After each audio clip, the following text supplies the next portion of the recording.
This is the Moon Tower Podcast with your host, Ian Hubbard.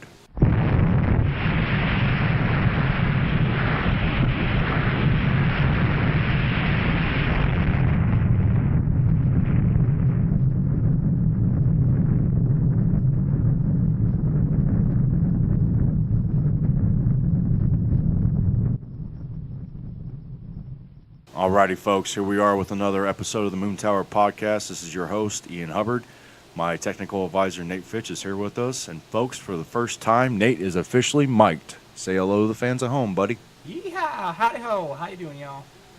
After some fan requests, we decided it was maybe a good time for Nate to be heard loud and clear, and so here we are. Alrighty, we'd like to take a moment and apologize for last week's absence. If any of you have read any of the posts on Facebook, we experienced some unfortunate setbacks, and which prompted us to hold off on posting a new episode. Apparently, Nate's cat got way too drunk and pissed all over the soundboard, which is very unfortunate. Grim's a bad boy. Yeah, he is. But, you know, as much as we like to joke and have fun here, we do aim to bring you at least a half-strung together episode. So, at least to give the illusion that we know what we're doing. So, give that ghostly sound. Yeah, it's Halloween month, or whatever. Kalima! No, so, we are here giving it another go after our first setback, and we'd like to start with giving you all an update on our coverage of the HUAC Fighting Angry Goats. Last week, they faced off against the McCarthy Reds in another big non-conference game and came out victorious once again. Nate, they are 3-0. Hell yeah. Give the home team a round of applause there, buddy.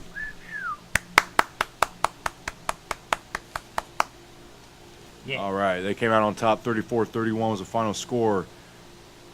Give you a couple highlights. Quarterback Jimmy Doppelganger looked like John Elway in his prime as he led the Goats for 342 yards passing and 82 yards rushing on the ground. Counting for all four of the Goats' touchdowns. They accounted two more field goals from kicker Phil Dawson. Receiver Alex Murphy torched the Reds secondary with 176 yards on 14 catches, including a 68-yard touchdown catch and run on a 2nd and 7 with $1:07 left in the game. Linebacker Dick Jones led the defense with 16 tackles. Defensive end Mary Morrison brought the heat, recording 2 sacks and a forced fumble. Unfortunately, this time around, the GOAT defense was shorn up. They got ripped up and lit up like the 4th of July as Red quarterback Frank Walter threw for nearly 400 yards and all 4 of the Red touchdowns.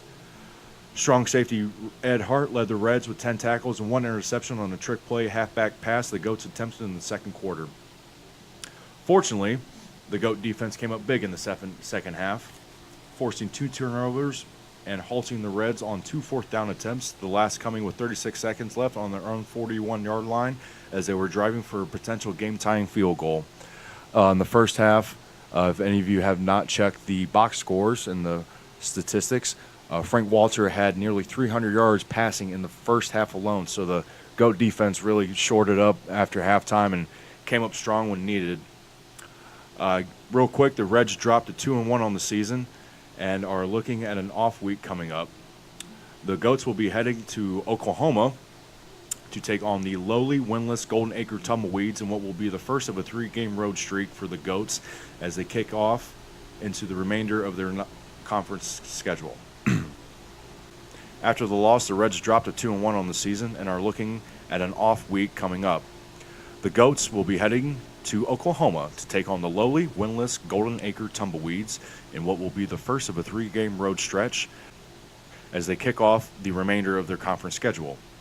We were unable to speak to Coach Brett Stinkfester after the victory against the Reds, but we were able to speak briefly to the team's designated number 1 fan, Dusty Dingenmeyer, to get his thoughts on the game. Hey, man, we did good, right? We won the game. Woo! He was very excited. Unfortunately for you folks, we have no pregame analysis for the upcoming HUAC match against the Golden Acre Tumbleweeds. Apparently there's been a media blackout over any coverage of the team this week. Nate, you tried approaching the practice field to get an interview with some of the players, and what was the response that you got? Yeah, I tried contacting some of the players, but team's personal security came and beat me horrendously. Well, almost same thing happened to me. As me and my crew were approaching the practice field, we were pelted with sour eggs from local children. One of the little boys named Ricky put up 2 middle fingers and promptly told us to fuck off. Ouch. Yeah. So, there was, however, an unfortunate incident which occurred during the halftime marching band performance, where 4 women and 2 men had to be escorted from the stadium after a rude display, where during said performance, the group stripped naked, covered themselves in red, white, and blue paint, and began fornicating in the stands while attempting to set each other on fire. The group was subdued, arrested, and given their own show on the TLC network, neither of which were approached for comment. One quick point of business that the Fighting Angry Goats will have to be concerned with is Tumbleweed quarterback Billy Babcock. So far this year, even though the Tumbleweeds have not won a single game, he has performed actually quite well and is the only bright spot of that offense. He's got a cannon for an arm. He's completed 62% of his passes, and I think that's really going to be the main motivating factor for the back secondary of the Fighting Angry Goat defense. And I think, Nate, if you would agree with me that as long as that secondary can keep it together and hold him in check, those receivers can break free. They've had a couple long touchdown receptions this year, and they're 2 close losses. And if they can keep them under 60%, I think they'll do a decent job. And if that secondary can hold them tight, I think that front 7 will be able to take care of business. Am I right? Sure like that. All right. So, folks, with the Goats off to a terrific 3-0 start, things are looking bright for the upstart team. They'll definitely need to keep it up as they enter the bulk of the schedule, which includes a tough 3-week road stretch. And with that is the quick update on your HUAC Fighting Angry Goats. Join us next week as we break down the results of that matchup between HUAC and the Golden Acre Tumbleweeds and preview the rest of their 3-week road stretch. And with that, here's a word from our sponsors.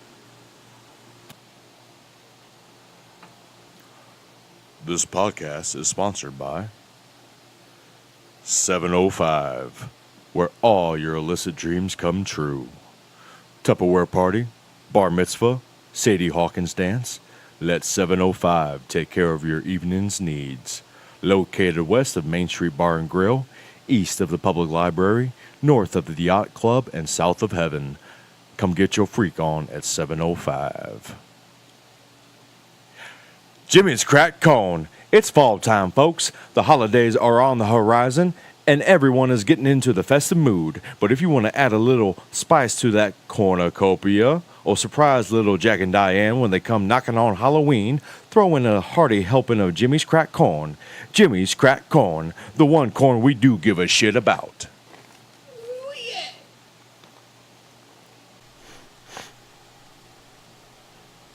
Moon Tower Podcast is also brought to you by Powder Click.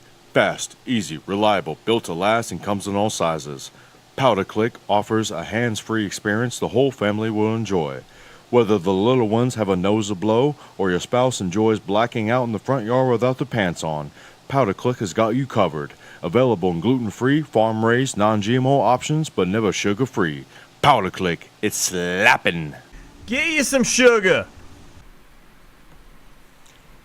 And we're back here at the Moon Tower Podcast. Once again, thank you for joining us for our 4th episode. Ian Hubbard here with my trusty technical advisor, Nate Fitch. Our bellies are now full. Nate, can you tell us, the folks at home, what they missed out on with that delicious pizza? Oh, yes. I made a pie I like to call Pork Me Four Ways. That's because it has 4 kinds of meat on there. I mean, 4 kinds of pork, I should say. We have pepperoni, we got Italian sausage, it's a little bit spicy. We have some, I already said pepperoni. Rosemary ham and soppressata. Good stuff. That was very good. Thank you very much. Hey, you're welcome. Before we get into the main piece of this here episode, we'd like to take some time out and do a once-only special we like to call Get to Know Nate. Now, Nate has been with us the entire time. It's just been me and Nate. So I'd a lot of people don't know about Nate. Nate's a very mysterious character, so we'd like to take an opportunity to let him give you a piece of his life. Nate, can you tell the folks at home who you are and what you're about? I'm your typical lazy white dude. Besides that, I've been cooking in restaurants for give or take 10 years now. Been working in sound engineering. Went to college for that. Never finished college, but that's what I went to college for.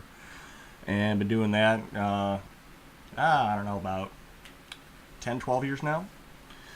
On and off. The cooking or the sound engineering? Sound engineering, yeah. So, the reason we're able to do all this is from skills I've learned. This glorious bark box that you've set up with your A1 level technology. I wouldn't consider it A1, but I make some magical things happen with surprisingly inexpensive gear. It is, very much so. But, besides that, just crazy, quiet. Just living the crazy life. Yep. La vida loca. Like Ricky Martin.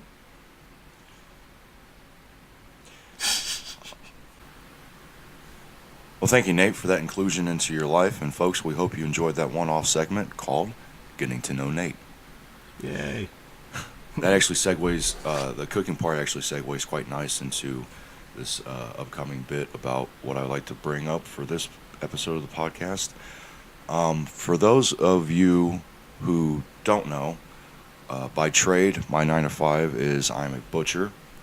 I've been doing this job for the better part of 4 years, 5 if you count working the counter. Now, what I do is known as retail work. I don't raise the animal, I don't farm the animal, I don't tend to the animal, I don't slaughter the animal, nor have I worked a kill floor before. And if I did, I'd probably quit immediately and become a vegan. And last but not least, I definitely don't break the animal down, I don't package it or ship it to your local retailer. I do, however, work for that local retailer, where once we receive the parts and whatnot, such as a rib loin, we cut, cleave, or saw it down into the bits of sustenance for you, the customer, to take home, prepare to your liking, and enjoy at your evening table.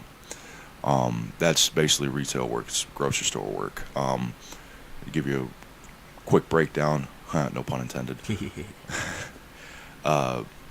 Warehouse work, such as around here we have, I think, was it Kirkland in Northwood? Yeah, Kirkland. They do, that's basically warehouse work, where they get where they get like the sides of beef and break it down into the segments and then package it, ship it out. Once people like I receive it, it's already broken down, so I don't have to worry about basically like dealing with the whole hide of the cow and whatnot, for instance. It's definitely not slaughterhouse work. Once again, that's where the term kill floor comes from. A kill floor is essentially what you would think of it as. They bring the animal in, they stun it, they put it down, they bleed it out. It's very grotesque. If you gruesome. There's a book that I read most of it. It's by an author named Eric Schlosser, who was a writer for The Atlantic during the 90s, I believe. The book came out, I think, 2002, 2003, I think. It's called Fast Food Nation. It was a basis of this whole movement, that looked at, in this case, the makings of the fast food culture, where McDonald's, Wendy's, Burger King, where all that came from, and looking at basically at the makings of it, where they get their product, for instance. And one piece of it, one chapter of it, it's chapter 8 for those of you interested, talked about slaughterhouses and where the vast majority of, say, beef comes from. And it talked about the working conditions, which are essentially inhumane, where a lot of the employees are unskilled laborers, farm workers, undocumented immigrants who are brought up to, say, Nebraska, to these corporate slaughterhouses run by Cargill, IBP, which is essentially the same company. Tyson, if you're into for the chicken company, and they're brought in, paid very low wages, working 16-hour days, 18-hour days, 20-hour days, and basically just doing literally backbreaking work in essentially the most. It's essentially, it would be a great sequel to Upton Sinclair's The Jungle, which, to be quite honest, is a book I've only heard of. I've skimmed through it. I have not read it, but it's one that everyone knows without reading, which talks about, once again, kind of turn of the century warehouse conditions, low paid, unskilled labor, backbreaking work. Literally, like, people like are injured on the floor, and it's very grotesque, very inhumane, and so that's not the kind of work I do. The kind of work I do is essentially the last line of defense in between you and your kitchen and your dinner plate.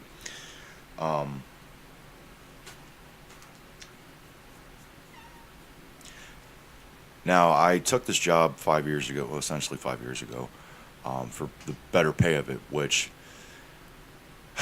as much as I do enjoy the biweekly paychecks, it does lead to a sort of what I would call moral hypocrisy, which is funny because I just had this conversation yesterday with my HR person at work, where she's a vegetarian, and we've had, a few chats, and we're throwing aside jokes and whatnot, like, as a goof, one time I found a chicken foot in. Oh, jeez. Yeah, it can't. Yeah, someone missed the ball, dropped the ball on that, and I found a chicken foot in a box of drumsticks, and as a goof, I wrapped it in cellophane and tossed it to her as a present. Oh, God. When I walked into her office. Yeah, there's that. The thing is, with the job, it does come with a kind of a morbid sense of humor, because you're literally dealing with dismembered body parts of dead animals. And oh, no, we done that at work. We what was it, last year during Christmas time, we roasted some hogs, and we had like all these hogs that were rubbing down in spices or whatever. Yeah, rubbing your hog. Yeah. No, but like we like took pictures of us, like, like up and like making kissy faces with it. And, oh, there was I'll go even further than that. At this one place I worked at, it was called the House of Meats, which is essentially what you would think of for those of you listening. And at this place, the guy who ran the back room, this guy Mike, who is probably still, I haven't been around him for 2 years, he's probably still one of the most, like, horrendous people to ever be around. Like, the guy's just, guy was pushing 30, he's so old, but he's like, essentially like, my life is over, and he's just oldest 30-year-old. Oh my God, dude, like, just Debbie Downer to the fucking max. Well, they process deers there, like people who, they'd harvest deer, bring them in, and they'd process them, which means, stripping the hide and breaking it down and cutting them on the saw, and for the people who paid to have that job done. Well, one day I came in early, because usually Wednesdays and Saturdays you get there at like 8 in the morning, and it was just, fucking literal physical mental torture. I came in, and in the back room next to the smokehouse, the deer was cut up into parts and laying in a tub, waiting for it to be packaged, because the hunter wanted it all broke down and whatnot. Yeah. And I took the the head of the deer, literally it was severed at the neck, and I took it and stuck my hand up the neck. It was like, hey guys, look what happened to Rudolph. Oh, jeez. It was around Christmas time. It was so fucked up, man. And like after I would lay, everyone's like, oh, and like you kind of become desensitized to the whole act of it. You like literally being around, like, and I told my my HR person, Brittany, who's she's a sweetheart, but she does have that that fucked up sense of humor. Like, oh no, you have to. And she doesn't work in the back. Like, she finds it absolutely grotesque. Oh, that kind of so, work. Yeah. And she's like, and she got serious, and she's like, those animals died a pretty much a horrible death. And I'm like, yeah, I know. Like it, not to overextend the reference, but it does come with that sense of like that good German, where it's like, oh yeah, we know, Oh god. but Yeah.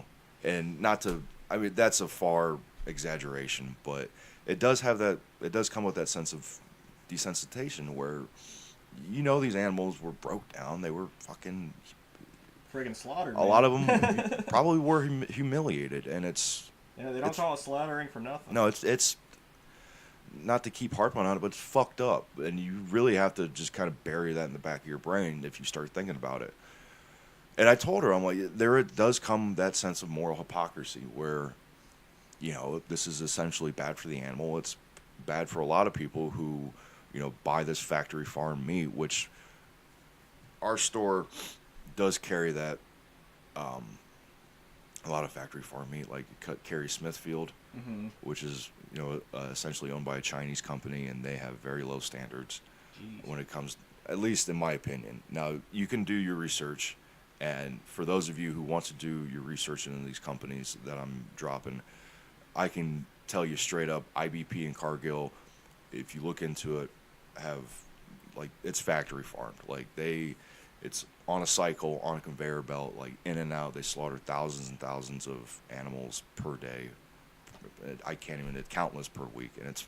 Oh yeah, you see that stuff everywhere. Like every place I've ever worked at, we've had like some form of IVP beef. It's fucked up. Like I can't, like that's literally the only term I can use. That it is fucked up. Yeah. But like I said, it does come with that. But at the same time, and she was telling me, like, and her face kind of dropped when she was telling me this. She's like, at the same time, you have to make a living. And it cut it there. And I'll tell you what, though, it's a lot better living than what I was doing, which was selling a gallon of unleaded and cigarettes and beer and whatnot, working at a fucking gas station. But and that's why I took the job. So, and the funny thing is like, I knew going into it that for a long time, at least as far as my knowledge, a job like meat cutting and whatnot was considered layman's work. It was considered a job, like I said, as far as my knowledge, that was meant for like the unskilled, like the uneducated, the lowly, like, immigrants and whatnot, not to put them down, but it was considered low man's work for many, many years. And, like criminals, that's like the job that they would get when they would get out of prison. I mean, you don't like imagine it as being like an artisanal sort of profession, but it takes a lot more work than you'd think about. Yeah, I mean, and I guess in society's eyes, who better to, hawk chunks of dismembered animals to the public than people like that, the lowly kind of ostracized members of society. Oh yeah. But and there's even a bit in, I think it's the first or second season of Trailer Park Boys, where Julian's getting out of jail, and he's talking about, he's like, yeah, might want to get a job, I'm thinking about, something, or like being a meat cutter or something like that. And it's funny because I've been doing, when I saw that, I just kind of laughed to myself. I'm like, yeah, this is considered, like I said, low man's work. But at the same time, like after I had been doing this for a while and whatnot, on Sundays, getting off work, I usually take like a Lyft or an Uber home, because the bus route that I usually take doesn't run that late on Sundays. So I gotta get a ride home, because I live downtown and I work up by the mall. I can't tell you, there's been at least half a dozen times where the Lyft driver will be asking me, like, what do you do? And I'll tell them, and they'll be like, oh, really? Mm-hmm. Oh, that's so interesting. And yeah. even people that I meet, like out in public, out at a bar or whatnot, it's kind of, there's like a sense of like amazement, like they perk up at my response that I give to the tired old question of, what do you do for a living, as though like the job, seems alien to them.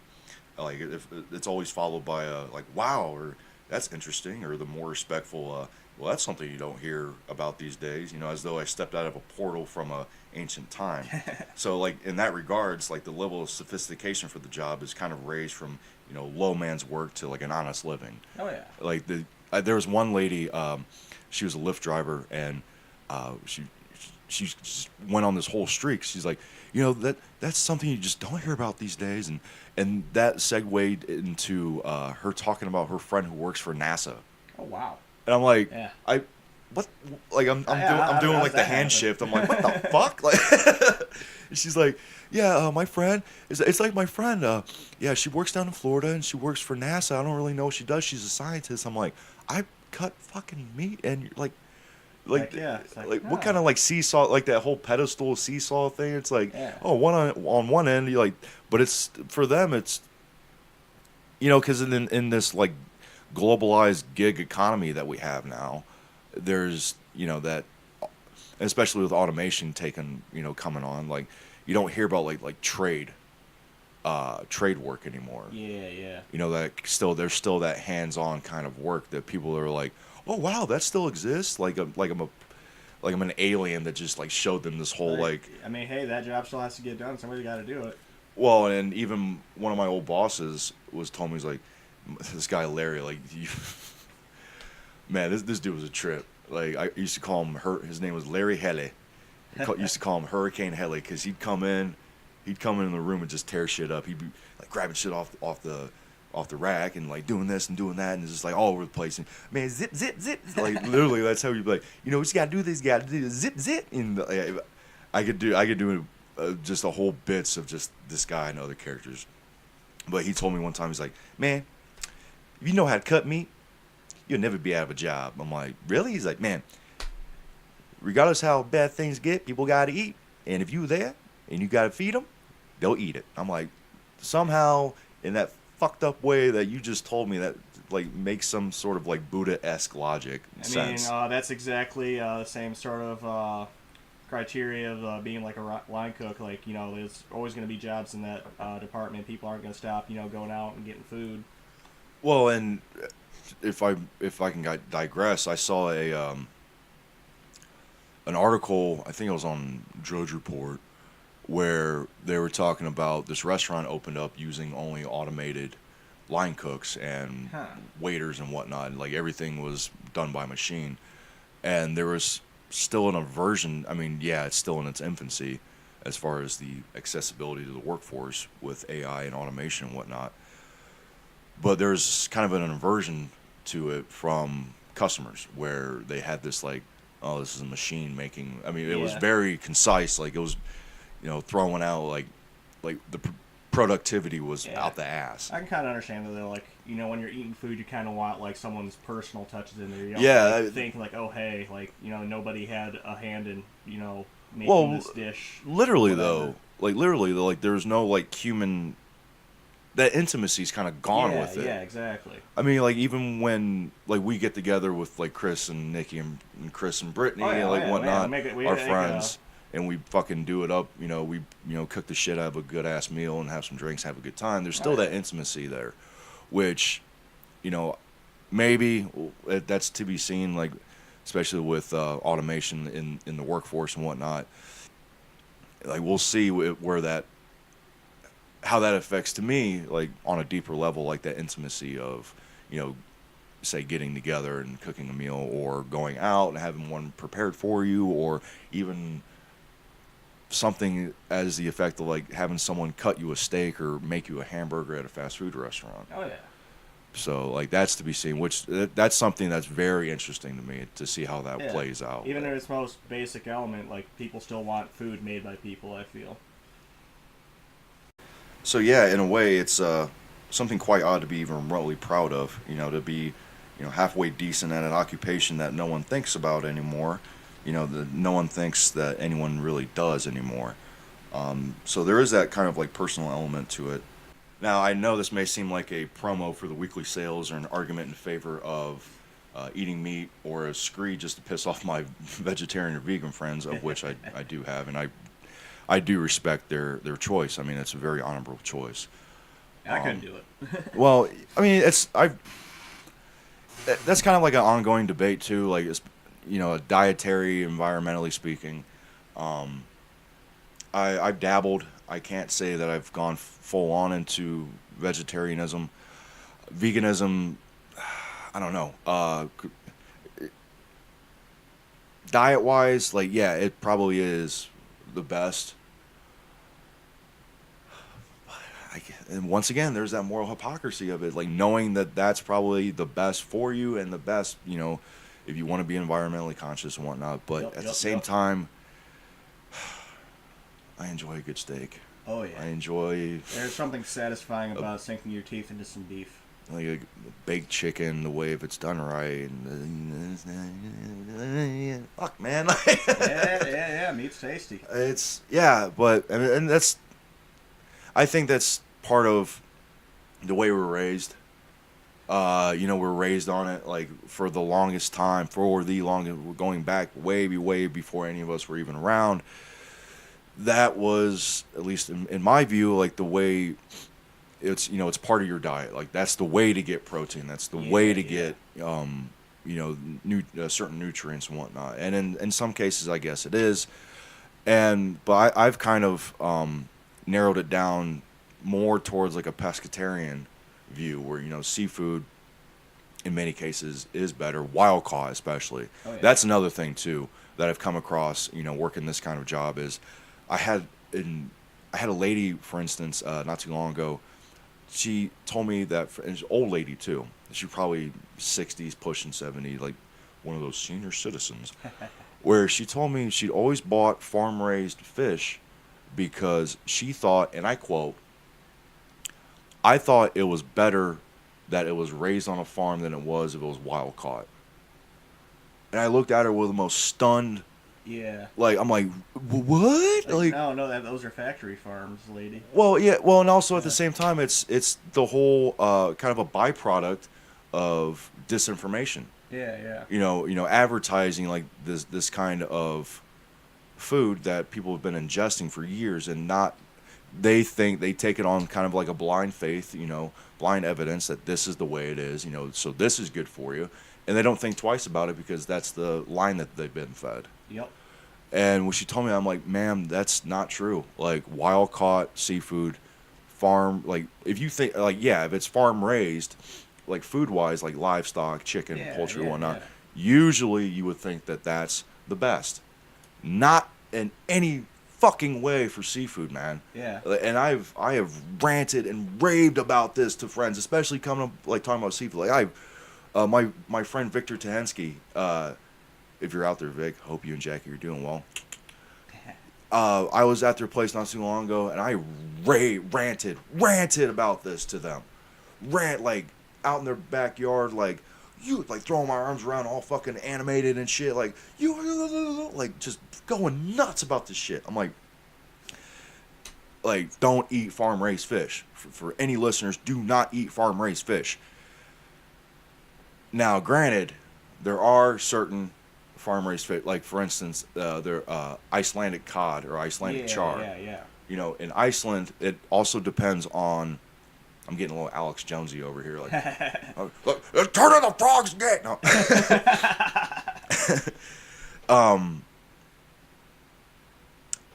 It depends also too, real quick.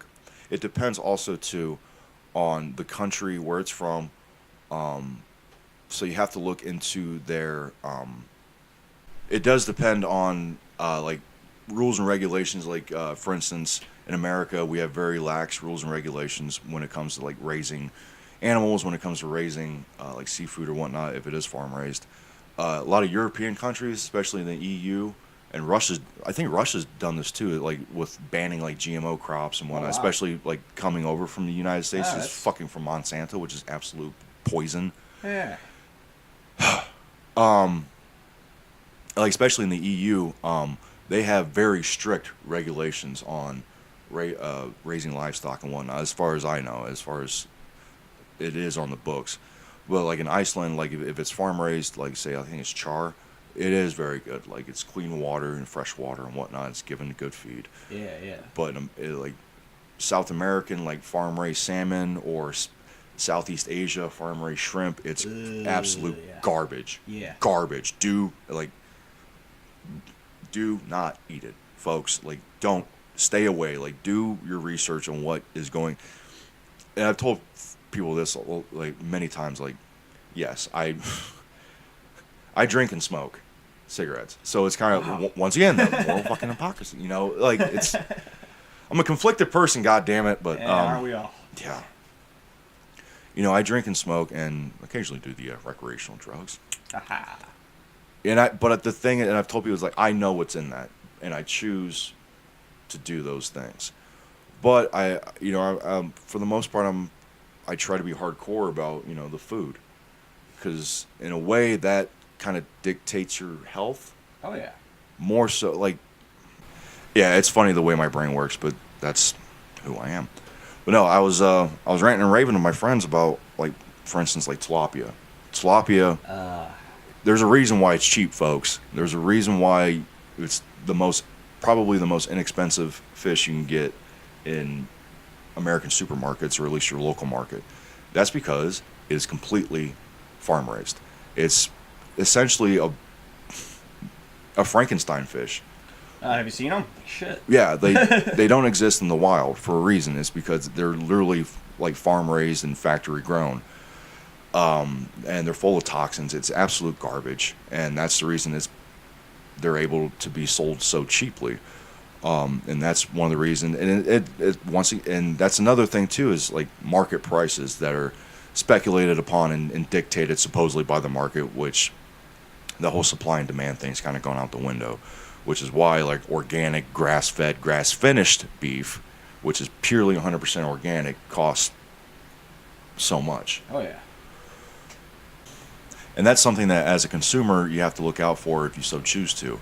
If you want to eat 100% organic, say, beef, look for, and it should say on the label. If it's not labeled, obviously, don't fucking buy it.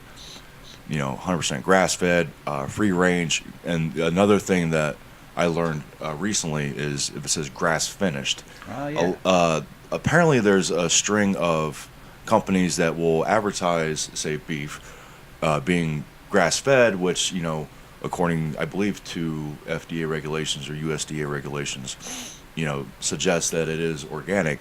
Well, they'll cheat that by finishing before the slaughter the cow or with grain. To give it a little fat, yeah, give a it little filler. Yeah, essentially filler, which retards the whole designation of it being organic. Mm-hmm. Now, if, say, for instance, there's a company that we carry, it's called Springer Hill, which, if you look into it, is pretty legit. Like they do everything by the book to be able to label it organic, and on their labels they'll have it specified grass finished. So as a consumer, that's one of those little, seems minuscule things that you have to look out for if you so choose to. And that's the thing that I kind of want to hammer home with this whole thing, is that it is a choice. And it's definitely that one that we all, once again, as consumers, have to make if we want to follow that path. Now, my friend, I know like 3 or 4 Chris's. My other friend Chris has gone full on vegetarian. Like, okay. He said he used to be a meat eater, and he said he's like done with it. Like, after a while, he just would eat a piece of meat regardless of whatever it was, and just didn't feel good. His system literally just had like a revulsing. Oh yeah, I have a couple friends like that. Like my friend Emily, like she had to stop eating meat because like the way her diet was, like if she ate meat, like it just make her feel like horrendous, just like Well, that's kind of the same thing that's happened with me in dairy. Mm-hmm. Like dairy products, I can't really eat dairy products anymore, which I'm fine with. Like I honestly, I feel a lot better for having stopped. Like, it's gotten to the point where if I get a burger, I don't get a cheeseburger, I just get a regular burger. And even something like that for me is no pun intended, is rarer anymore. Like if I'm gonna get a piece of meat, I'm gonna cook it myself, especially if it's steak. Oh yeah. You have to.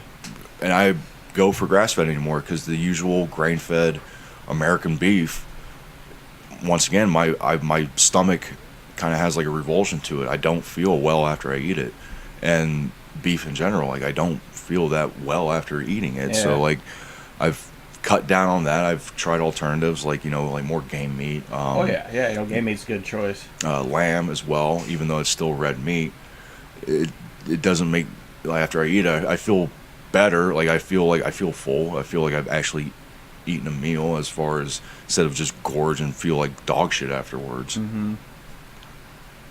So basically, that's it. It comes down to a choice. But if I may, I give you some recommendations as far as companies to look out for if you're going to eat meat or seafood or whatnot, or just some tags or labels real quick. Springer Hill, for beef, like I said, they're pretty legit. They're on the level. Grass-fed, organic, farm-raised, grass-finished. Once again, Yeah. for chicken, Coleman is pretty solid for organic chicken. I can't say too much for their actual raising because once again, with I think it's either FDA or USDA regulations, with which, as far as my knowledge, are pretty much intertwined.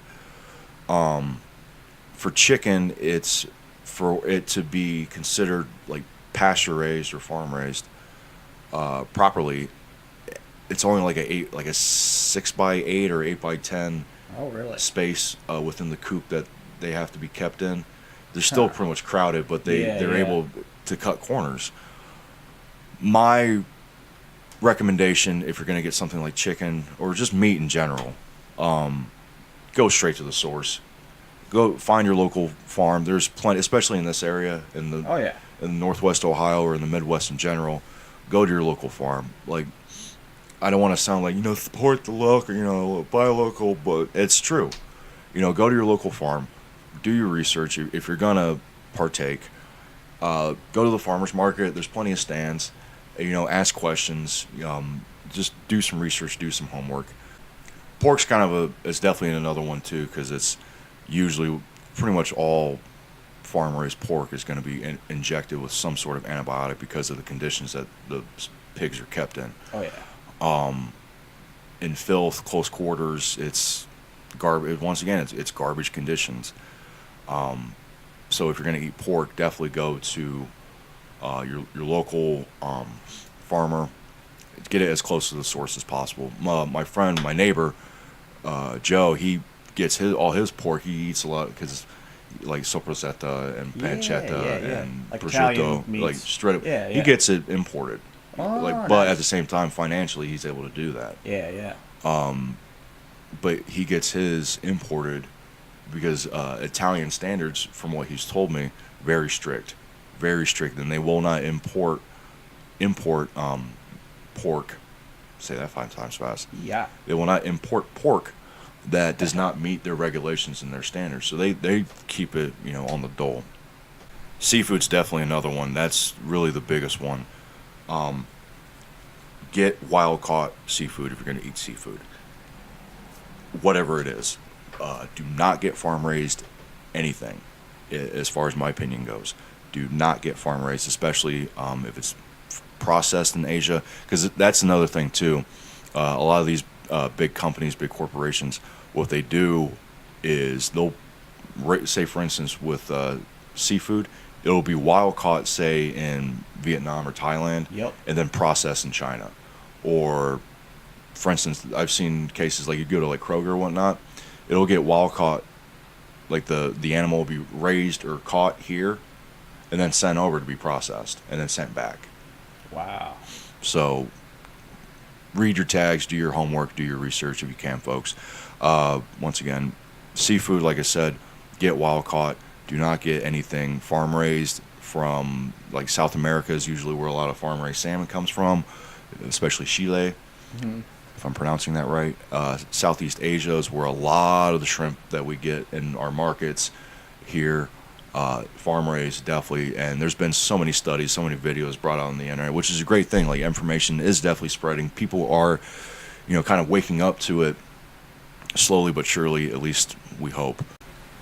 Speaking of pigs, I did come across this article on NPR. A friend of a friend posted on Facebook, because she too works in meat department. I think it's at the Kroger. I can't remember which one. Hi, Rachel. It's from NPR. It's from their show Fresh Air. Terry Gross is the host. And Gross. she featured, the title of the article is "Food Writer Becomes a Butcher to Better Understand the Value of Meat." And it's about a half-hour interview that she does with this author, Kamas Davis, I believe I'm pronouncing her first name. She was a food writer who lost her job and then decided to intern at a family farm in, I think, the south of France. This family farm raised their own pigs, raised the grain, the slaughtered, and they did everything from the ground up, essentially. Oh, wow. And she spent some time, I think, as I'm scrolling through, I think it was about 6 months, I believe. It's addressed in the interview and in the article, which we will tag on the YouTube link to this episode. And she basically did this to understand the value of like ethical raising of animals and whatnot. And she said she learned a lot. And she wrote a memoir about it. It's called "Killing It: An Education." It's on hardcover. I think you can get it off Amazon. But she witnessed her first slaughtering of the animal and how they did it. Well, they did it at like very kind of the best way that you could do it, where they stunned it, but the way I think she did, they put headphones over the animal. Oh, okay. And kind of like set a signal to a brain to kind of relax it, or played music or something, like something weird. Oh, that's and then interesting. it basically hypnotized it. Yeah. And once they drained it, where they, fucking slit its throat and drained it, it didn't really feel pain.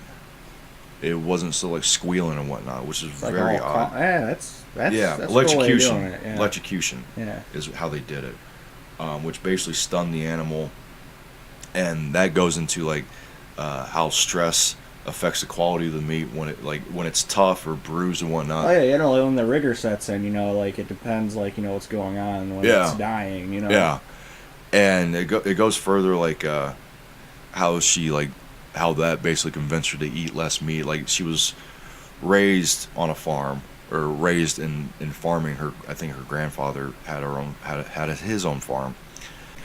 But she talks about her experience, like getting the hands-on, like kind of the intimate effect of it. There is one point, and that's at the end of the article.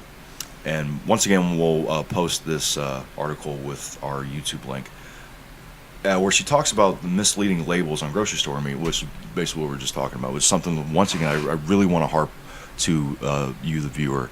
Look at the label, ask questions, etc., etc. But in her quote, and I'm quoting directly from the article,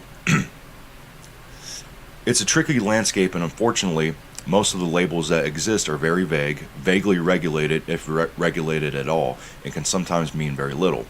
Even in sort of mainstream grocery chains that I go to now, I see signs that say, quote, farm to table, or family farms, or natural meat. And in fact, the way the regulations are worded, that doesn't have to mean anything whatsoever. So it's hard. It's very difficult to navigate that landscape. The only thing I say is you have to ask questions." So basically, as with anything in life, you have to realize what you're getting yourself into, essentially. So that wraps up that segment. We're going to take a break real quick, and we'll be right back and wrap up episode 4 of the Moon Tower Podcast. Well, to round things out, Nate, I think we've had a hell of a time covering our second big topic here. Oh yeah, I've had a hell of a time, covering it with you. Yeah. Once again, folks, just check out what you're getting yourself into if you're going to partake in the eating of the meat. If like I said, if I know I know a few people that have gone vegetarian, some have gone full on vegan, and once again, I totally respect that view. There's about, I think last year it was like 700 million vegans and vegetarians in the world, which, like I said, I'm definitely gonna try to keep an eye on it. I've even thought about taking like a little journal with me to see like what I eat and how much of it I eat and whatnot, and like seeing how that affects my daily health and how I'm feeling and how my system is and whatnot. I will say though, I was watching some YouTube videos about like vegan protesting. Mm-hmm. I guess it's a big thing now in Europe, where vegans are, well, and I guess here too in America, where vegans are going into butcher shops and attacking the workers. Oh, I guess it was okay. either in France or England. Yeah, they started attacking the workers as like violent, radical, environmental protest. Which, yeah. if that's what you want to do, go for it. I can understand protesting, but that's not the way to go about it. Yeah. Like, be smart about it. So, but I mean, to me, that's a blight on the whole movement. Like, don't just, if you're gonna do that. Well, and the same thing with eating meat. Like, if you're gonna do it, don't be a dick about it. Oh yeah. Essentially, like, if you're gonna do anything, don't be a dick. Peace and love, baby. It's one of our main rules here at Moon Tower Podcast is don't be a dick. But I guess that wraps things up for this episode.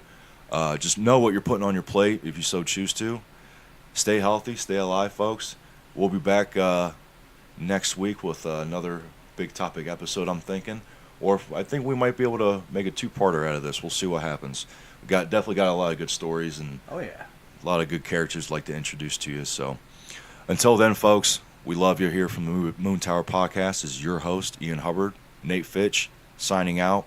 Be good.